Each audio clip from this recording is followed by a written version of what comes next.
So today, what I'm going to talk about is that the fact that, since we're actually doing more of a lifestyle change than a diet, this is something you're going to have to do for the rest of your life. So you'll face all sorts of challenges to stay with the program.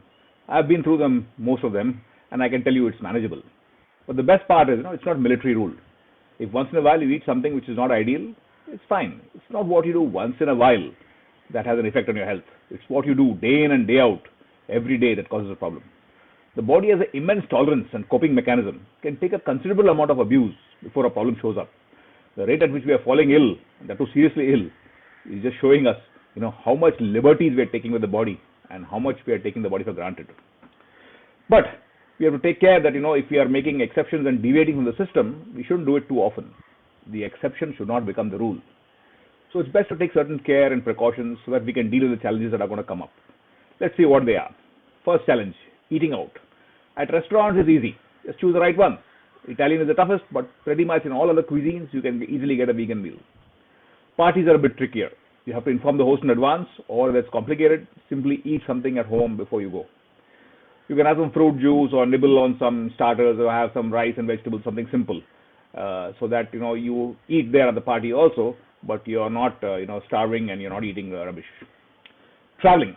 When food in trains, buses and planes is not the healthiest food. In planes, sometimes you can pre-order vegan meals or fruit platters, but it's always best to carry your own food or eat at a restaurant before boarding the train or plane or whatever. You have much more choices to eat then.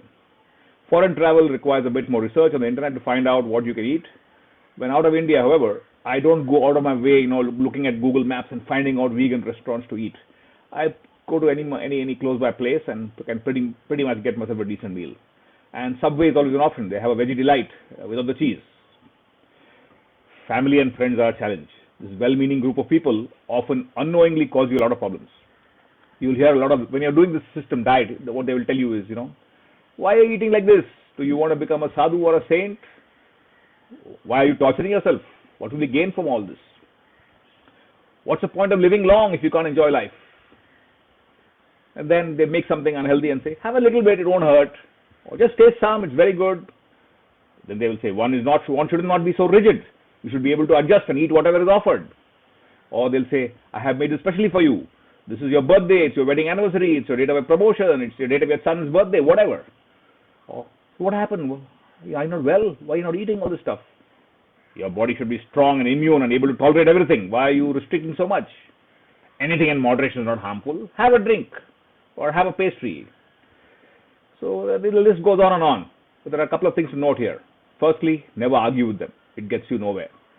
Don't try to convince them either that what you're doing is right. That goes nowhere too.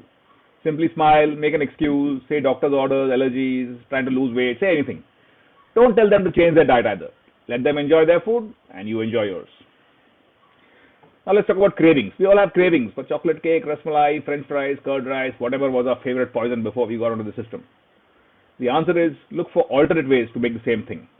There are recipes on the internet, there are vegan alternatives you can buy, and there are a lot of options. And once in a while, say once a month, you can even go ahead and have whatever it is that you like.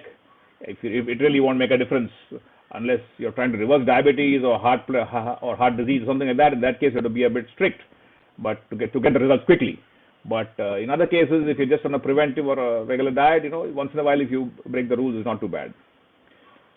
A lot of people think that oil-free cooking is a challenge. We say not to use oil, and most people say it's not possible. How can you do tadka without oil, for example? But it's all possible. Check on the internet or attend vegan oil-free cooking classes or buy books. What about mistakes? Well, we all make mistakes. Temptations. The easiest thing to do is not to bring the thing that tempts you into your house.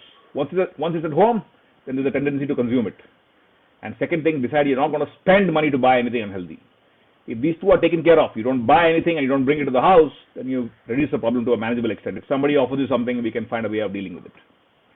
Cravings. It depends on what you're craving for. Something sweet, something spicy, something crunchy. It could be your body's way of telling you that you're missing out on some nutrients that is there in what you're craving for. So don't ignore this.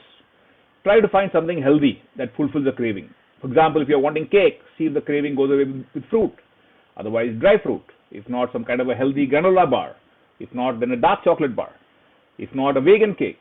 And if all else fails, maybe once in a month or so, you can even have the chocolate cake if they're really all that important to you. It won't kill you.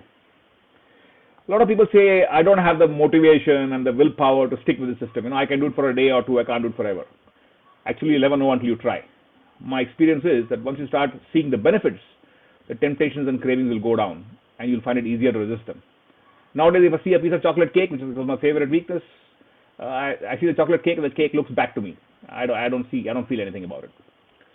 Then there's non-availability. Sometimes you're in a position that nothing healthy is available, so don't sweat. Just do the best you can with whatever is available, and then get back to the system as soon as you can.